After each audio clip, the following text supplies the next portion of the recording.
வாக்குறுதி எண் 1 மகளிர் நலன் குலவிளக்கு திட்டம் சமூகத்தில் பொருளாதார சமநிலையை உருவாக்கிட குலவிளக்கு திட்டத்தின் மூலம் அனைத்து குடும்ப அட்டைதாரர்களுக்கும் ஒவ்வொரு மாதமும் உதவித்தொகையாக ரூபாய் 2000 வழங்கப்படும்.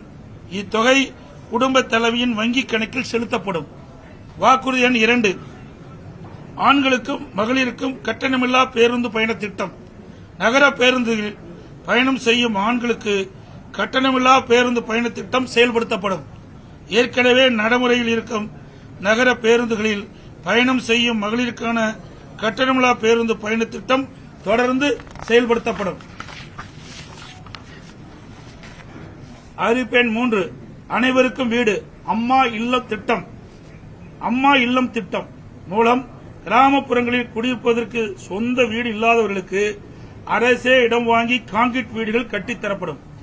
அதேபோல நகர பகுதியில் சொந்த வீடு இல்லாதவர்களுக்கு அரசே இடம் வாங்கி அடுக்குமாடி வீடுகள் கட்டி அம்மா இல்லம் திட்டம் மூலம் விலையில்லாமல் வழங்கப்படும். அதைப் போலவே ஒரே குடும்பத்தில் வசிக்கும் பட்டியலின மக்கள் அவருடைய மகன்கள் திருமணமாகி தனி குடித்தனம் செல்கின்ற போது அரசே இடம் வாங்கி அவர்களுக்கு கான்கிரீட் வீடுகள் கட்டித்தரப்படும்.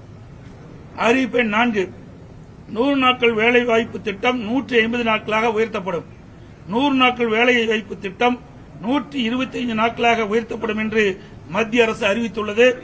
கிராமப்புறங்களின் வளர்ச்சிக்கான இத்திட்டம் 150 நாட்கள் வேலைவாய்ப்பு திட்டமாக உயர்த்தப்படும். அறிவிப்பு எண் 5 அம்மா இருசக்கர வாகனம் வழங்கும் திட்டம். மகளிருக்கு ரூபாய் 25,000 மானியத்துடன் 5 லட்சம் மகளிருக்கு அம்மா இருசக்கர வாகனங்கள் வழங்கப்படும்.